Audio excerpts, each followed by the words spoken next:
अस्सलामुअलैकुम वरहमतुल्लाहि वबरकातुहू। जी नाज़रीन, तो आज हम सूरह तौबा की आयत नंबर 24 को पढ़ते हैं। कुल कह दीजिए इन काना अबाउकुम व अबनाउकुम, कि अगरचे तुम्हारे बाप और तुम्हारे बेटे, व इख्वानुकुम और तुम्हारे भाई, व अज़वाजुकुम और तुम्हारी बीवियाँ, व अशीरातुकुम और तुम्हारे रिश्तेदार, व अमवालुन इक्तरफ्तुमूहा और माल जो तुम कमा कर रखते हो, व तिजारतुन तखशौना कसादहा और वो तिजारत जिसके कम होने के डर से तुम डरते हो, व मसाकिन और वो मकान तरज़ौना जिनको तुम बहुत ज़्यादा पसंद करते हो, आहब्बा अलैकुम मिनल्लाहि व रसूलिही, क्या वो तुमको ज़्यादा महबूब हैं अल्लाह और उसके रसूल से।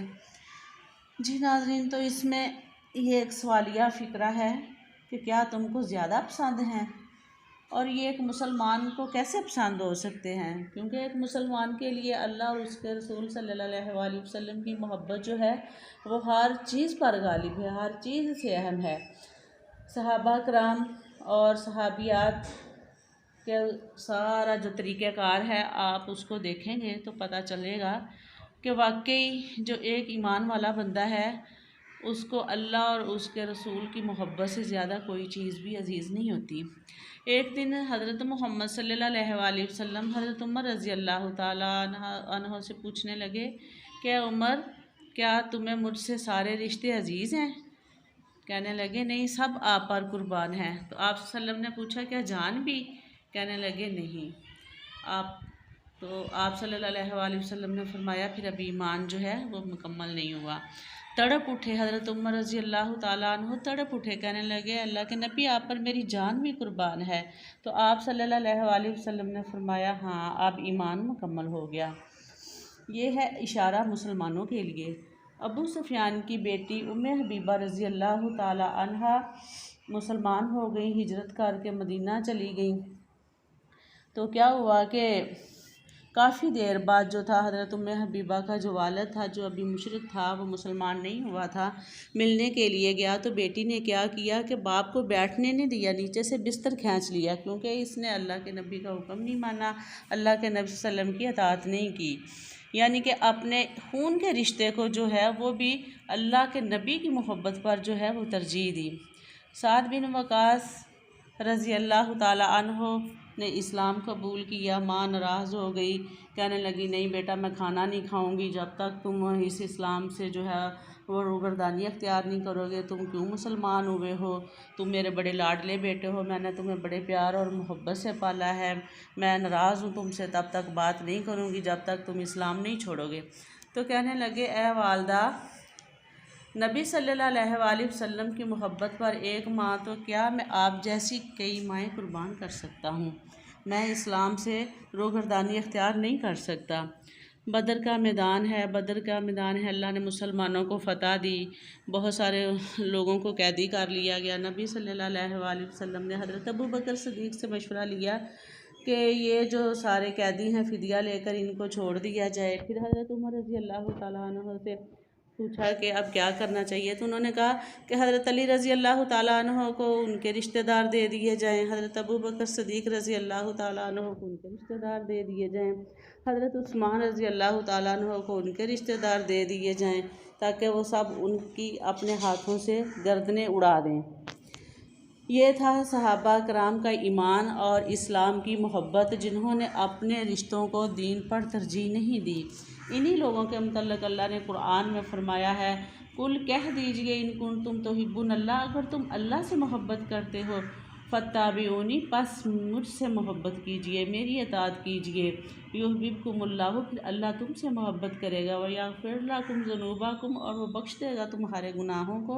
वल्लाहु गफ़ूरुर रहीम, क्योंकि अल्लाह बख्शने वाला, रहम करने वाला है। यानी कि कुल कह दीजिए, यानी कि नबी सल्लल्लाहु अलैहि वसल्लम कह दीजिए कि अगर तुम अल्लाह से मोहब्बत करते हो तो नबी सल्लल्लाहु अलैहि वसल्लम की अताअत करो, फिर अल्लाह तुम्हारे गुनाहों को भी बख्श देगा, क्योंकि वो बख्शने वाला, रहम करने वाला है।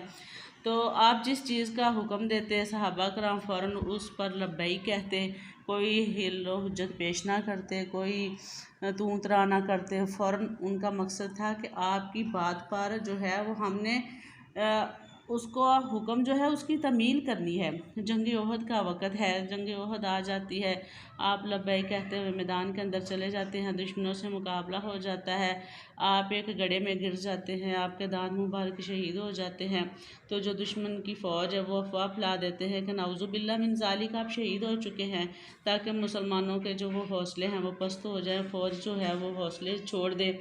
तो एक ईमान अफरोज़ वाक़या पेश आता है कि एक बूढ़ी अम्मा जो मैदान ओहद में अपनी लाठी टेक कर जाती है और एक आदमी से पूछने लगी कि आप सल्लल्लाहु अलैहि वसल्लम कैसे हैं, तो उसने कहा आप ठीक हैं, आपका जो बेटा है वो शहीद हो चुका है। तो फिर आगे गई, एक और आदमी से पूछा कि आप सल्लल्लाहु अलैहि वसल्लम कैसे हैं, तो उसने कहा आप तो ठीक हैं मगर आपका जो शोहर है वो शहीद हो चुका है।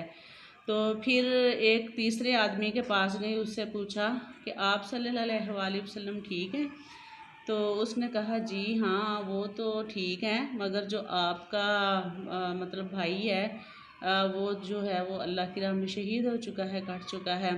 तो कहने लगी अल्हम्दुलिल्लाह मेरे आका दो जहाँ ठीक हैं, नबी सल्लल्लाहु अलैहि वसल्लम ठीक हैं, सलामत हैं, अल्लाह का शुक्र है आप सलामत हैं तो सब सलामत है। मतलब इतनी मोहब्बत थी, अपने खूने जिगर की, अपने बेटे की परवाह नहीं है, अपने सर के ताज की परवाह नहीं है, और जो मतलब भाई है उसकी परवाह नहीं है।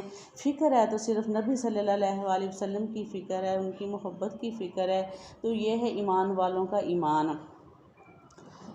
और ऐसे ही हज़रत अस्मा रज़ी अल्लाह ताला अन्हा जब मक्का से हिजरत करके मदीना आ जाती हैं तो काफ़ी देर बाद उनकी जो वालदा है वो मिलने के लिए जाती हैं। दरवाज़े पर दस्तक हुई, दरवाज़ा खोला, देखा सख्त गर्मी है, शदीद धूप है, तो माँ जो है बाहर दरवाज़े पे खड़ी है, तो वहाँ से दौड़ लगा दी, भागी भागी अल्लाह के नबी के पास गई और जाके कहा कि अल्लाह के नबी मेरी वालदा आई हैं 7-8 साल बाद, लेकिन उन्होंने इस्लाम कबूल नहीं किया, कलमा नहीं पढ़ा, आपकी अताअत नहीं की, तो मेरे लिए क्या हुक्म है। नबी सल्लल्लाहु अलैहि वसल्लम की आंखों में आंसू आ गए, कहने लगे कि बेशक वो है तो तेरी माँ और अल्लाह के नबी इतने मतलब कि अल्लाह ये तेरे ऐसे ईमान वाले बंदे हैं कि जो मुझसे इतनी मोहब्बत करते हैं, जाओ आप ना जाकर दरवाज़ा खोलो, अपनी माँ को अंदर बैठाओ। तो भागी भागी आई, जाके ऊँट की महार पकड़ ली। तो माँ ने पूछा सबसे पहले अस्मा मुझे ये बताओ कि तुम कहाँ गई थी। कहने लगी वालदा मैं अल्लाह के नबी के पास गई थी कि मैं उनसे इजाज़त ले लूँ कि आप आई हैं, अगर अल्लाह के नबी इजाज़त ना देते तो मैं आपको कभी भी अंदर ना आने देती। अल्लाह अकबर कबीरा, ये थे वो ईमान वाले जिनका ईमान इतना पुख्ता था, जिनका ईमान इतना मजबूत था, जिन्होंने इस्लाम के रास्ते में इतनी ज़्यादा अज़ियतें तकलीफ़ें बर्दाश्त की हैं, लेकिन जो है वो अपनी मोहब्बत के साथ कंप्रोमाइज़ नहीं किया। हज़रत उस्मान बिन अफ़्फ़ान रज़ी अल्लाह ताला अन्हो का जुल्म, उनके साथ जुल्म देख रहे हैं कि जो उनका चचा था उनको खजूर की चटाई में लपेट कर धुआं छोड़ देता कि तुम कलमा छोड़ दो, नबी वसल्लम की अताअत छोड़ दो, लेकिन उनके इस्तकामत में कोई कमी नहीं आई। इस तरह जो उमैया बिन खलीफ था, हज़रत बिलाल रज़ी अल्लाह ताला अन्हो को बांध कर डंडे मारता, तपती रेत पर लटाता, कोलों पे लटाता, तो फिर भी हज़रत जो बिलाल थे रज़ी अल्लाह ताला अन्हो अपनी ज़ुबान से आहद आहद ही करते, यानी कि अल्लाह एक है, अल्लाह एक है, उसका कोई शरीक नहीं। तो अज़ीज़ नाज़रीन, इन्हीं लोगों के मुतल्लिक़ अल्लाह ने कुरान के अंदर फरमा दिया इन्नल्लज़ीना क़ालू रब्बुनल्लाह सुम्मा इस्तक़ामू फ़ला ख़ौफ़ुन अलैहिम वला हुम यहज़नून, कि बेशक वो लोग जिन्होंने कह दिया कि हमारा रब अल्लाह है, फिर उन्होंने इस्तकामत अख्तियार कर ली, तो उनके ऊपर ना कोई खौफ होगा और ना वो क़यामत के दिन गमज़दा होंगे। तो नाज़रीन, हमें भी चाहिए कि अल्लाह और अल्लाह के रसूल सल्लल्लाहु अलैहि वसल्लम की मोहब्बत पर किसी को तरजीह ना दें। उनकी मोहब्बत के लिए हम इतने आहद हो जाएं, इतने वाहिद हो जाएं कि बस समझें कि इसके बाद ही हर चीज़ है। सबसे पहले अल्लाह और अल्लाह के रसूल की मोहब्बत है। अल्लाह हम सबको सही मानों में कामिल मुसलमान बनाए। और अगर आपको मेरी ये वीडियो अच्छी लगे तो चैनल को सब्सक्राइब करते जाए और बेल आइकन को भी प्रेस करें। जज़ाकुमुल्लाह खैर व अहसनुल जज़ा।